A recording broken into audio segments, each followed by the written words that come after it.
नमस्कार, मैं खुशी और आप देख रहे हैं मुंबई तरंग न्यूज।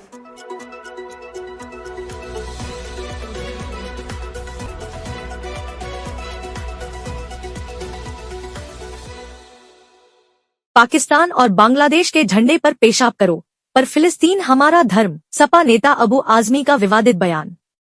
समाजवादी पार्टी सपा के वरिष्ठ नेता अबू आजमी ने वक्फ कानून को लेकर बयान दिया है।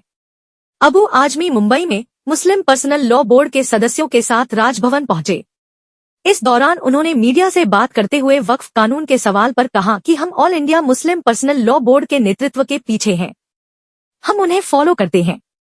मुस्लिम अल्पसंख्यकों का जो भी मुद्दा है वह मुस्लिम पर्सनल लॉ बोर्ड द्वारा तय किया जाता है और उसी के तहत हम आज मुस्लिम पर्सनल लॉ बोर्ड के सदस्यों के साथ राजभवन आए हैं। इस दौरान उन्होंने कहा कि फिलिस्तीन हमारा है। अबू आजमी ने कहा कि हम नए वक्फ कानून का विरोध करते हैं। ज्ञापन सिर्फ महाराष्ट्र में ही नहीं बल्कि पूरे भारत में दिया जा रहा है।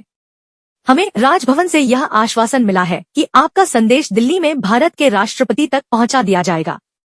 सच्चाई की लड़ाई। एसपी नेता ने कहा कि जो लोग वक्फ कानून का समर्थन कर रहे हैं वह घुटने टेक कर सरकार की चाटुकारिता कर रहे हैं। हर युग में ऐसे लोग पैदा हुए हैं। सच्चाई यह है कि मुस्लिम पर्सनल लॉ बोर्ड वक्फ की सच्चाई की लड़ाई लड़ रहा है। वक्फ की संपत्ति मुसलमानों के लिए दी गई है और इसमें सरकार का हस्तक्षेप बिल्कुल बर्दाश्त नहीं किया जाएगा।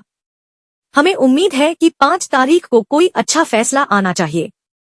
पहलगाम हमले पर दी सफाई। पहलगाम आतंकी हमले और पाकिस्तान के खिलाफ कार्रवाई के सवाल पर सपा नेता ने कहा कि केंद्र सरकार ने कहा था कि जब नोटबंदी हो जाएगी और आर्टिकल 370 खत्म हो जाएगा तो आतंकवाद भी खत्म हो जाएगा। लेकिन आतंकवाद कहां खत्म हुआ? पहलगाम में आतंकवादी आए और जाति धर्म पूछकर लोगों की गोली मारकर हत्या की और चले गए। मुझे लगता है कि सरकार को इस पर चिंता व्यक्त करनी चाहिए और तुरंत एक्शन लेना चाहिए। पूरा विपक्ष सरकार के साथ खड़ा है। कठोर संदेश दे पीएम मोदी। सपा नेता ने कहा कि जिन लोगों के परिवार के सदस्य मारे गए वे लोग चिल्ला चिल्ला कर कह रहे हैं कि मुसलमान ने हमारी मदद की, इसमें हिंदू मुस्लिम ना करें। देश के अलग अलग हिस्सों में कश्मीरी लोगों का मारा और भगाया जा रहा है। मुसलमानों की दुकानें तोड़ी जा रही हैं। हमें मिलजुल कर आतंकवाद के खिलाफ लड़ाई लड़नी है। आतंकवादी हमें आपस में लड़ाना चाहते हैं, इसलिए तो उन्होंने पहलगाम में लोगों को धर्म पूछकर मारा। आप भी लोगों को अलग कर रहे हैं। आतंकवादी जो चाहते हैं उनका मकसद पूरा हो रहा है। जो आतंकवादी कर रहे हैं वही आप भी कर रहे हैं। मुझे लगता है कि पीएम मोदी को एक कठोर संदेश देना चाहिए कि हम सबको मिलकर आतंकवाद को खत्म करना है। फिलिस्तीन का झंडा जलाने के सवाल पर अबू आजमी ने कहा कि पाकिस्तान और बांग्लादेश के झंडे को काटो, उन पर पेशाब करो, कुछ भी करो, लेकिन फिलिस्तीन का झंडा क्यों जला रहे हो? हमारा धर्म फिलिस्तीन से जुड़ा हुआ है। फिलिस्तीन का झंडा जलाने की क्या जरूरत है? सरकार सिर्फ तमाशा देख रही है, यह ठीक नहीं है। संजय राउत का किया सपोर्ट। संजय राउत द्वारा केंद्रीय गृह मंत्री का इस्तीफा मांगने के सवाल पर अबू आजमी ने कहा कि मैं उनकी मांग से सहमत हूं। हमले से एक दिन पहले पहलगाम में बहुत सुरक्षा थी, लेकिन जिस दिन हमला हुआ उस दिन सुरक्षा नहीं थी। आतंकवादी आराम से आए और निहत्थे लोगों को मारकर चले गए। उन्होंने केंद्र पर तंज कसते हुए कहा कि ये लोग अपनी नाकामी छुपाते हैं।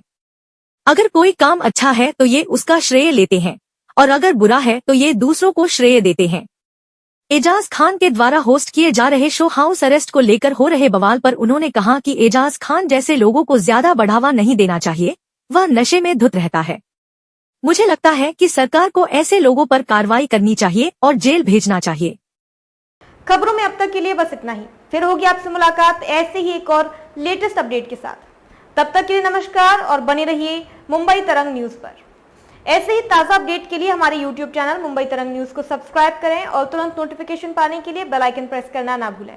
और यदि आप हमें फेसबुक के माध्यम से देख रहे हैं तो हमारे चैनल को फॉलो जरूर करें। धन्यवाद।